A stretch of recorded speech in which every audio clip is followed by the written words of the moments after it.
இறை இயேசுவில் பிரியமுள்ள மாதா தொலைக்காட்சியின் அனைத்து நிகழ்ச்சிகளையும் ஆவலோடு பார்த்து கொண்டிருக்கிற அன்பு நேயர்கள் அனைவருக்கும் இனிய இரவு வணக்கம். இந்த நாள் உங்களுக்கு ஒரு இனிய நாளாக அமைந்திருக்கும் என்று நினைக்கிறேன்.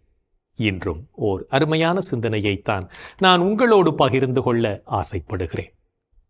கடவுளால் படைக்கப்பட்ட நாம் ஒவ்வொருவரும் உண்மையுள்ளவர்களாக, நேர்மையுள்ளவர்களாக, நீதியுள்ளவர்களாக வாழ வேண்டும் என்றுதான் விரும்புகிறோம்.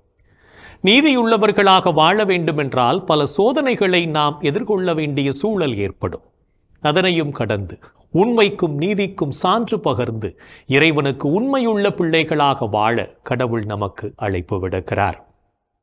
தவறு செய்பவர்கள் நம் நண்பர்களாக இருந்தாலும் அது தவறு என்று சுட்டிக்காட்டக்கூடிய துணிச்சல் நமக்கு வேண்டும். அந்த துணிச்சல் நம்மிடம் இருக்கிறதா என்று நமக்குள்ளே கேட்டு பார்ப்போம். நாம் வாழும் உலகில் அன்றாடம் அநீதிகளும் போராட்டங்களும் நடைபெற்று கொண்டுதான் இருக்கின்றன. அதனை பார்த்துவிட்டு அநீதிக்காக போராட நாம் தயாராக இருக்கிறோமா, இல்லை எது நடந்தால் நமக்கென்ன, நாம் நன்றாக இருந்தால் போதும் என்ற மனநிலையோடு வாழ்ந்து கொண்டிருக்கிறோமா என்று சிந்தித்து பார்க்கவே இன்றைய நிகழ்வு நம்மை அன்போடு அழைக்கிறது. தவறு செய்தவன் மன்னனே ஆனாலும் துணிந்து அதனை சுட்டி காட்டி தனது தவற்றை திருத்திக் கொள்ள ஏரோது மன்னனுக்கு அறிவுரை கூறிய திருமுழுக்கு யோவான் உண்மைக்காகவும் நீதிக்காகவும் வாழ்ந்து தன்னையே கையளித்தவர் என்பதை நினைவில் கொண்டு நாளும் நாமும் நீதியின் பாதையில் செயல்பட முயற்சி எடுப்போம். அன்றாடம் சமுதாய சீரழிவுகள் நம் நாட்டில் அரங்கேறிக் கொண்டிருப்பது நாம் அறிந்ததே. ஒருவேளை நாமே கூட இத்தகைய சீரழிவுகளுக்கு காரணமாக இருக்கலாம். எத்தகைய சமுதாய சீரழிவுகள் நடந்தாலும் எனக்கென்ன என்று இருப்போமானால் நாம் வாழ்ந்தும் பயனில்லை என்றுதான் சொல்ல வேண்டும். தவறுகளை நாம் எவ்வகையிலாவது எதிர்த்து குரல் கொடுத்து அநீதிகள் தடுக்கப்பட நம்மால் ஆனதை செய்வோம்.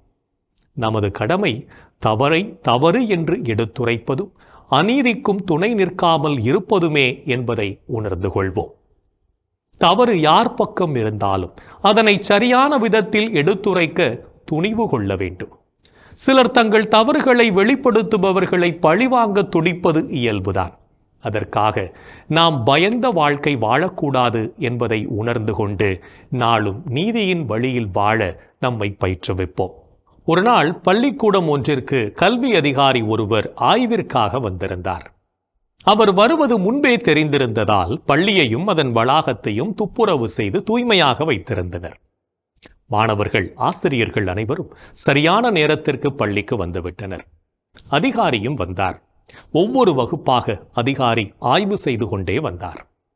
ஒரு குறிப்பிட்ட வகுப்புக்கு வந்தவர் மாணவர்களை கெட்டில் என்ற வார்த்தையை ஆங்கிலத்தில் எழுத கூறினார். கெட்டில் என்று எழுத வேண்டிய வார்த்தையை ஒரு மாணவன் மட்டும் தவறாக எழுதி கொண்டிருந்ததை அந்த வகுப்பு ஆசிரியர் பார்த்துவிட்டார். அவர் அந்த மாணவனின் கால்களை தனது கால்களால் மிதித்தார். மாணவன் ஆசிரியரை நிமிர்ந்து பார்த்தபோது அவன் எழுதுவது தவறு என்பதையும் பக்கத்து மாணவனை பார்த்து எழுதும்படியும் சைகை காட்டினார். ஆனால் அந்த மாணவனோ அதற்கு உடன்படவில்லை. தனக்கு தெரிந்ததையே எழுதி வைத்தான். அந்த மாணவன்தான் பின்னாளில் உண்மை, அகிம்சை, நேர்மை ஆகியவற்றை கடைபிடித்ததுடன் நாட்டு மக்களும் இத்தகைய அரிய பண்புகளை பின்பற்றி வாழ வேண்டும் என்று கற்பித்ததுடன் அகிம்சை வழியில் நம் நாட்டுக்கு விடுதலையையும் வாங்கித் தந்த மகாத்மா காந்தியடிகளாவார். நாமும் மற்றவர்களுக்கு பயப்படாமல் துணிவுடன் வாழவும் நாமாக இருக்கவும் முயற்சி செய்வோம். இன்றைய தினத்தை எடுத்துக்கொள்வோம். இந்த நாள் முழுவதும் நாம் நீதிக்கு குரல் கொடுத்து வாழ்ந்தோமா என்று யோசித்து பார்ப்போம். மேலும் இந்த நாளில் நமது செயல்பாடுகள் எப்படிப்பட்டதாக இருந்தது என்று நம்மையே நாம் கேட்டு பார்ப்போம்.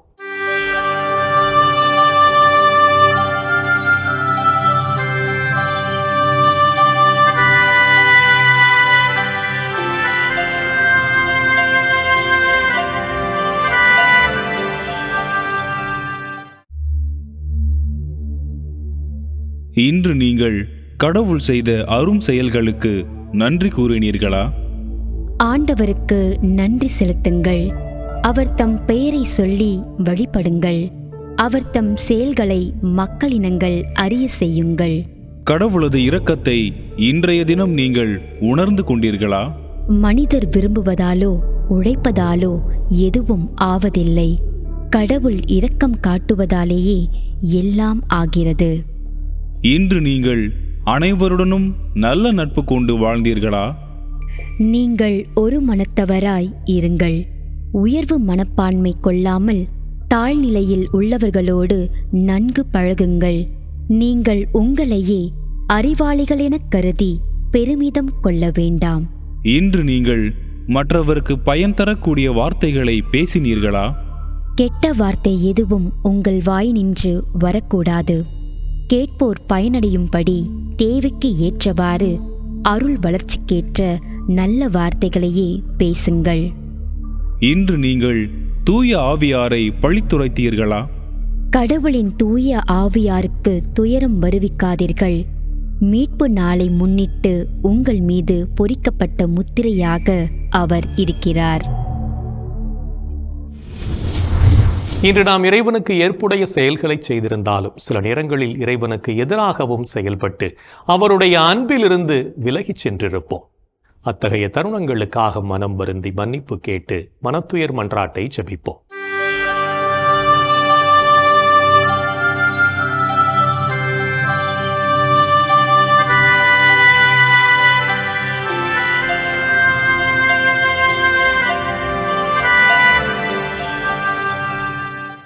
எல்லாம் வல்ல இறைவனிடமும் சகோதர சகோதரிகளே உங்களிடமும் நான் பாவி என ஏற்றுக்கொள்கிறேன். ஏனெனில் என் சிந்தனையாலும் சொல்லாலும் செயலாலும் கடமையில் தவறியதாலும் பாவங்கள் பல செய்தேன். என் பாவமே, என் பாவமே, என் பெரும் பாவமே. ஆகையால் எப்போதும் கன்னியான புனித மரியாவையும் வானதூதர் புனிதர் அனைவரையும் சகோதர சகோதரிகளே உங்களையும் நம் இறைவனாகிய ஆண்டவரிடம் எனக்காக வேண்டிக்கொள்ள மன்றாடுகிறேன். ஆமேன். மனத்துயர் மன்றாட்டை ஜெபித்ததன் வழியாக இறைவனிடமிருந்து மன்னிப்பை பெற்றிருப்போம் என்ற நம்பிக்கையோடு இறை வேண்டலில் இணைவோம்.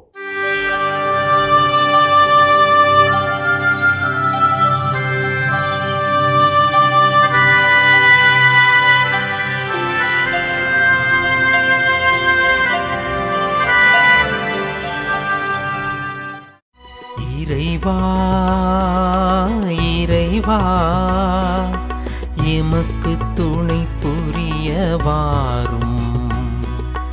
ஆண்டவரே எமக்கு துணை புரிய விரைந்து வாரும். தந்தைக்கும் மகனுக்கும் தூய ஆவியார்க்கும் மாட்சி உண்டாவதாக. தொடக்கத்தில் இருந்தது போல் இப்பொழுதும் எப்பொழுதும் என்றென்றும் இருப்பதாக. ஆமென்.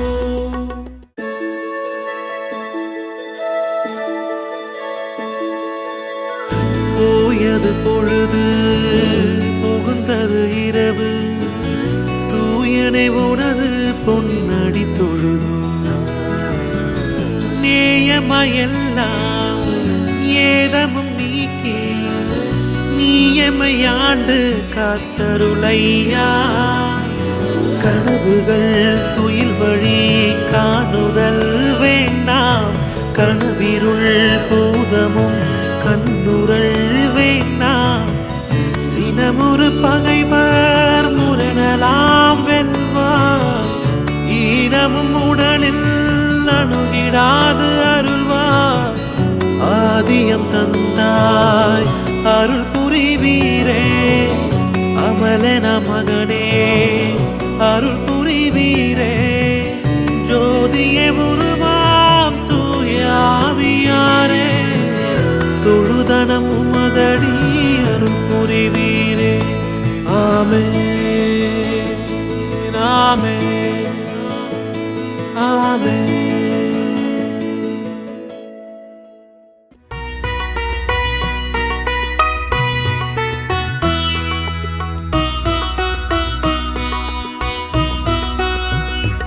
என் தலை தலைவராகிய கடவுளே, நீர் விரைவில் சினமுறாதவர், பேரன்பு கொண்டவர். என் தலைவராகிய கடவுளே, நீர் விரைவில் சினமுறாதவர், பேரன்பு கொண்டவர்.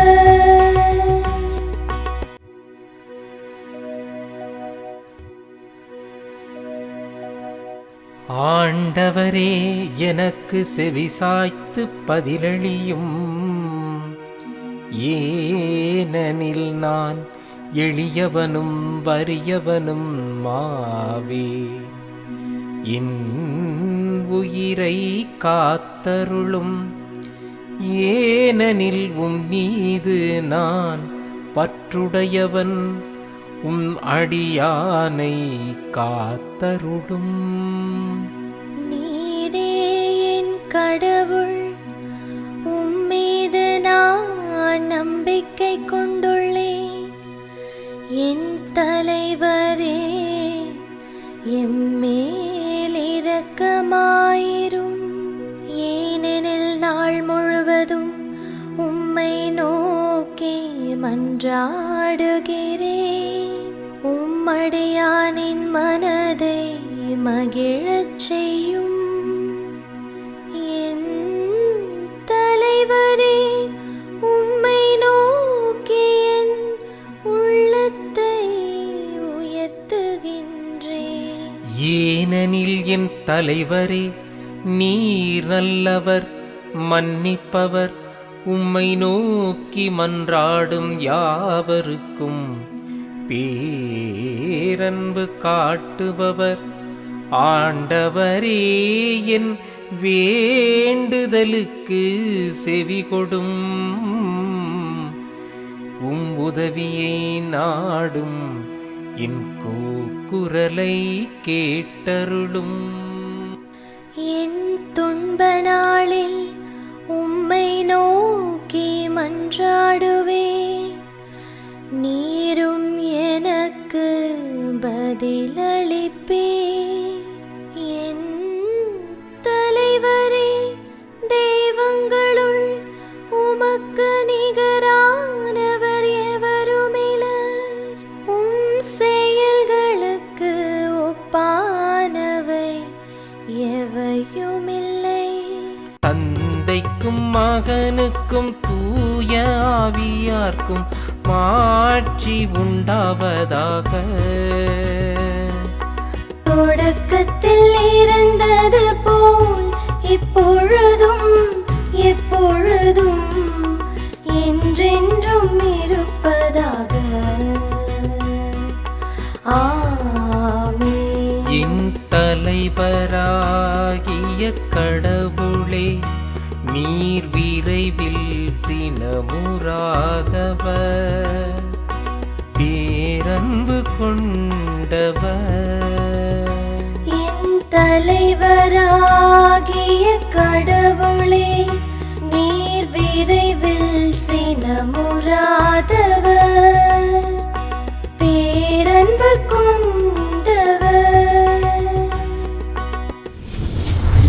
இறைவனின் உடனிருப்பு இந்த இரவு பொழுதிலும் நம்மை பாதுகாத்து வழிநடத்தும் என்ற நம்பிக்கையை இறை வேண்டலின் வழியாக பெற்றுக்கொண்ட நாம் இப்போது நாளைய நற்செய்தி வாசகத்திற்கு செவிமடுப்போம்.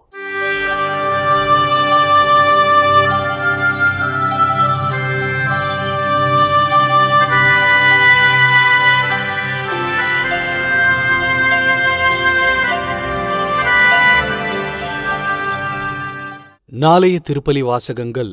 முதல் வாசகம் இறைவாக்கினர் எசேக்கியேல் நூலிலிருந்து வாசகம். அதிகாரம் 2, இறை வார்த்தைகள் 8 முதல் அதிகாரம் 3, இறை வார்த்தைகள் 4 முடிய. பதிலுரை பாடல். திருப்பாடல் 119, இறை வார்த்தைகள் 14, 24, 72, 103, 111 மற்றும் 131 முடிய. மத்தேயு எழுதிய தூய நற்செய்தியிலிருந்து வாசகம். அதிகாரம் 18, இறை வார்த்தைகள் 1 முதல் 5 மற்றும் 10 முதல் 14 முடிய. அக்காலத்தில் சீடர்கள் இயேசுவை அணுகி, விண்ணரசில் மிக பெரியவர் யார் என்று கேட்டார்கள். அவர் ஒரு சிறு பிள்ளையை அழைத்து அவர்கள் நடுவில் நிறுத்தி பின்வருமாறு கூறினார். நீங்கள் மனம் திரும்பி சிறு பிள்ளைகளைப் போல் ஆகாவிட்டால் விண்ணரசுக்குள் நுழைய மாட்டீர்கள் என உறுதியாக உங்களுக்குச் சொல்கிறேன். இந்த சிறு பிள்ளையைப் போல தம்மை தாழ்த்திக் கொள்பவரே விண்ணரசில் மிக பெரியவர். இத்தகைய சிறு பிள்ளை ஒன்றை என் பெயரால் ஏற்றுக்கொள்பவர் எவரும் என்னையே ஏற்றுக்கொள்கிறார். இச்சிறியோருள் ஒருவரையும் நீங்கள் இழிவாக கருத வேண்டாம். கவனமாயிருங்கள். இவர்களுடைய வானதூதர்கள் என் விண்ணகத் தந்தையின் திருமுன் எப்பொழுதும் இருக்கின்றார்கள் என நான் உங்களுக்குச் சொல்லுகிறேன். ஏனெனில் மானிட மகன் நெறி தவறியோரை மீட்கவே வந்தார். இந்த நிகழ்ச்சியை பற்றி நீங்கள் என்ன நினைக்கிறீர்கள்? ஒருவருக்கு 100 ஆடுகள் இருக்க அவற்றுள் ஒன்று வழி தவறி அலைந்தால் அவர் 99 ஆடுகளையும் மலைப்பகுதியில் விட்டுவிட்டு வழி தவறி அலையும் ஆட்டை தேடிச் செல்வார் அல்லவா? அவர் அதை கண்டுபிடித்தால் வழி தவறி அலையாத 99 ஆடுகளையும் பற்றி மகிழ்ச்சியடைவதை விட வழி தவறிய அந்த ஓர் ஆட்டை பற்றியே மிகவும் மகிழ்ச்சி அடைவார் என உறுதியாக உங்களுக்குச் சொல்லுகிறேன். அவ்வாறே இச்சிறியோருள் ஒருவர் கூட நெறி தவறி போகக்கூடாது என்பதே உங்கள் விண்ணக தந்தையின் திருவுளம். ஆண்டவரின் அருள்வாக்கு. கிறிஸ்துவே உமக்கு புகழ். ஆண்டவரே உம் கையில் என் உயிரை ஒப்படைக்கின்றே. ஆண்டவரே உம் கையில் என் உயிரை ஒப்படைக்கின்றேன். உண்மையின் ஆண்டவராகிய கடவுளே எம்மை மீட்டவர் நீரே. ஆண்டவரே உம் கையில் என் உயிரை ஒப்படைக்கின்றேன். தந்தைக்கும் மகனுக்கும் தூய ஆவியார்க்கும் மாட்சி உண்டாவதாக. ஆண்டவரே உம் கையில் என் உயிரை ஒப்படைக்கின்றேன். நாம் நமக்கு எதிராக மற்றவர்கள் செய்த குற்றத்தை மன்னித்து அவர்களை அன்பு செய்து வாழவும் ஆண்டவரின் அழைப்பினை உணர்ந்து வாழவும் அழைப்பு விடுக்கும் இயேசுவின் குரலுக்கு செவிமடுத்து வாழ்வோம் என்ற சிந்தனையோடு சிமியோன் பாடலில் இணைவோம்.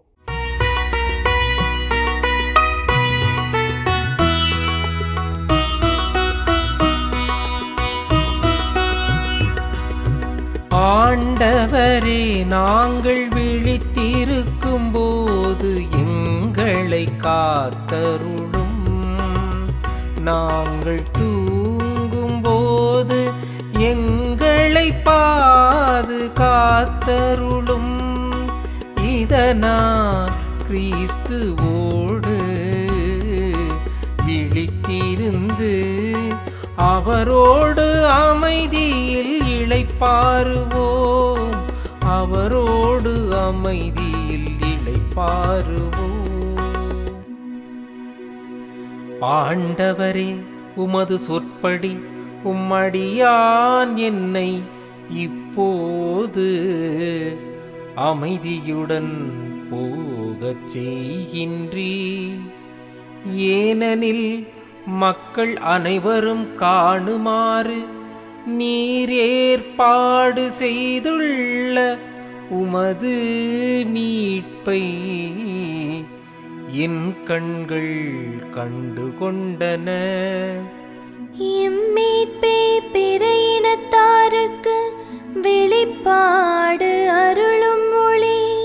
இதுவே உம் மக்களாகிய இஸ்ரவேலுக்கு பெருமை. இஸ்ரவேலுக்கு பெருமை. தந்தைக்கும் மகனுக்கும் தூய ஆவியார்க்கும் மாட்சி உண்டாவதாக. தொடக்கத்தில் இருந்தது போல் இப்பொழுதும் எப்பொழுதும் என்றென்றும் இருப்பதாக. ஆமென். ஆண்டவரே, நாங்கள் விழித்திருக்கும் போது எங்களை காத்தருளும். நாங்கள் தூங்கும் போது எங்களை பாதுகாத்தருளும். இதனால் கிறிஸ்துவோடு விழித்திருந்து அவரோடு அமைதியில் இளைப்பாறுவோம். அவரோடு அமைதியில் இளைப்பாறுவோம். இறைவன் நம்மை ஒவ்வொரு நொடிப்பொழுதும் அற்புதமாய் வழிநடத்தி கொண்டிருப்பதை சிமியோன் பாடல் வழியாக உணர்ந்து ஜெபித்த நாம் இப்போது நாளைய புனிதரை பற்றி பார்க்கலாம்.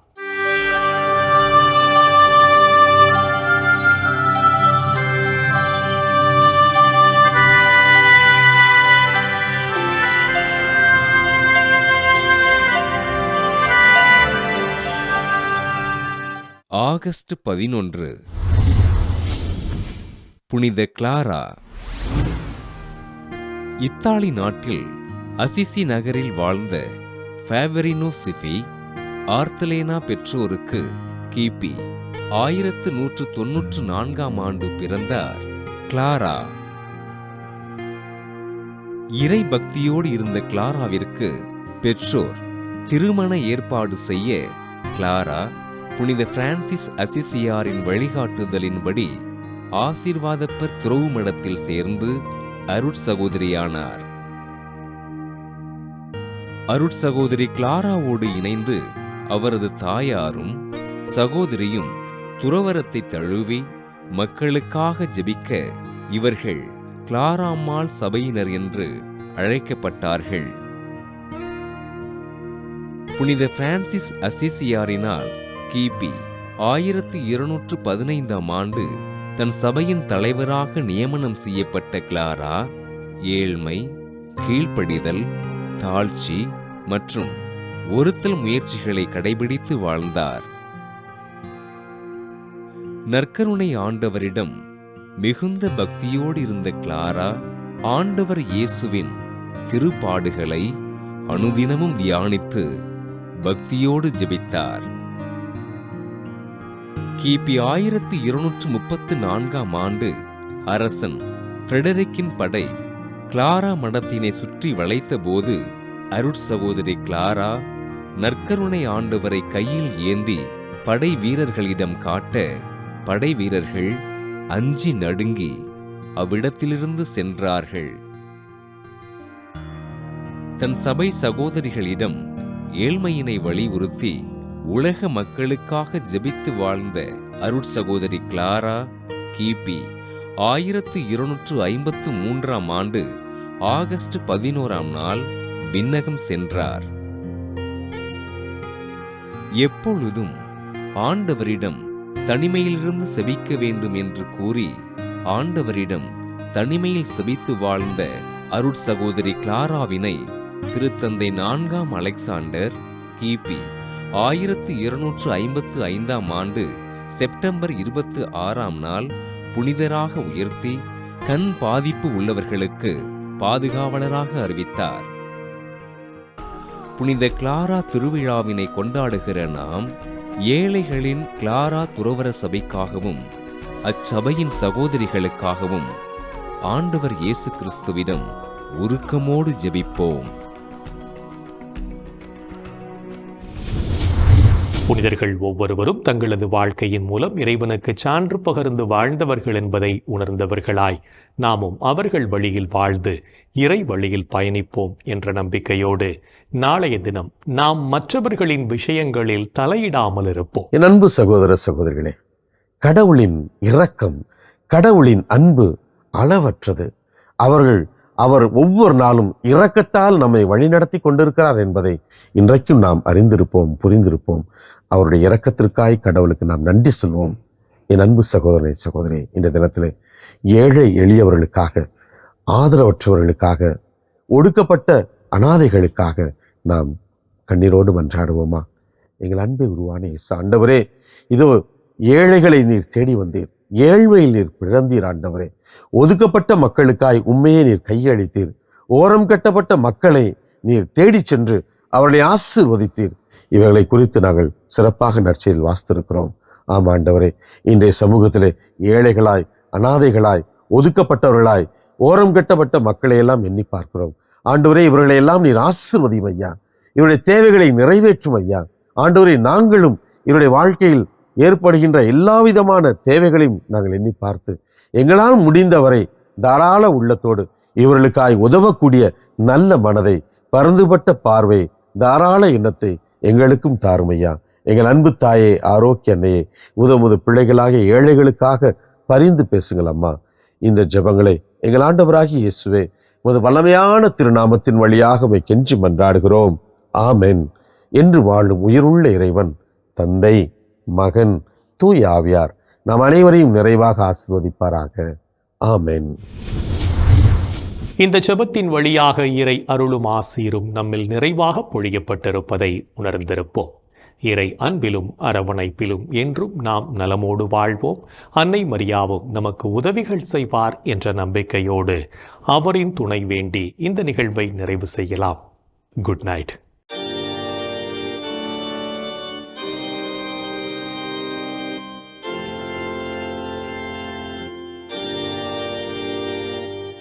வாழ்க அரசியே, தயை மிகு அன்னையே, வாழ்வே இனிமையே, தஞ்சமே வாழ்க. தாயகம் இழந்த ஏவாயின் மக்கள் தாயே என்றும் கூவி அழைத்தோம். கண்ணீர் கன